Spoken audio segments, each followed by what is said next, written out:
আপনি মেহেরবানি করে আমার মায়ের হেদায়েতের জন্য আল্লাহর কাছে দোয়া করুন। হুজুর সাল্লাল্লাহু আলাইহি ওয়াসাল্লাম দুই হাত উঁচু করলেন, বললেন, আল্লাহুম্মা ইহদি উম্মা আবি হুরায়রা, আয় আল্লাহ, আবু হুরায়রার মাকে তুমি হেদায়েত নসিব করে দাও। এই দোয়া রাসূল করতেছেন।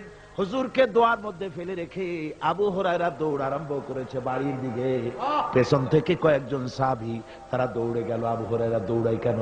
এত ভদ্র মানুষ, কোন সময় কারো সাথে রাগারাগি করে না, দৌড়ায় কেন? নিশ্চয় কোনো বিপদ বুঝি হয়ে গিয়েছে। পিছন থেকে জামা টেনে ধরেছে। কি হয়েছে, দৌড়াও কেন? হযরতে আবু হুরায়রা বলেন, আমার জামা ছেড়ে দাও, আমাকে দৌড়াতে দাও।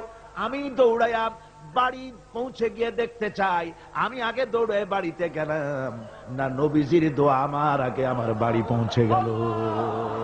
অথচ রাসূল করিম সাল্লাল্লাহু আলাইহি ওয়াসাল্লাম আজ থেকে 1450 বছর আগে বলছেন, এমন একটা সময় আসবে যে কোনো মানুষ এই সুদ থেকে মুক্ত হতে পারবে না, অন্তত সুদের ধুলিবালি হলেও তার গায়ে লাগবে। এটাই সত্য।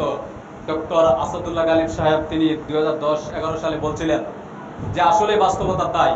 রাসূল করিম সাল্লাল্লাহু আলাইহি ওয়াসাল্লাম আজ থেকে 1450 বছর আগে কথা বলছেন। তিনি বলছেন যে আমি ভেবে দেখলাম যে আসলে সত্য। আমি যে গায়ে জামাটা পরে আছি, এই জামার মধ্যেও সুদের কোনো ধুলিবাইলা লেগেই আছে। অর্থাৎ যে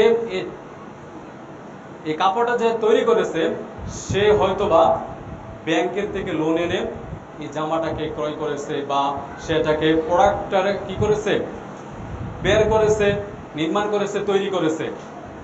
এইভাবে রাসূল করিম সাল্লাল্লাহু আলাইহি ওয়াসাল্লাম বলছেন সুদ এমনভাবে সয়লাভ হয়ে যাবে, মানুষের আনাচে কানাচে কোনো মানুষের থেকে নিরাপদ থাকতে পারবে না।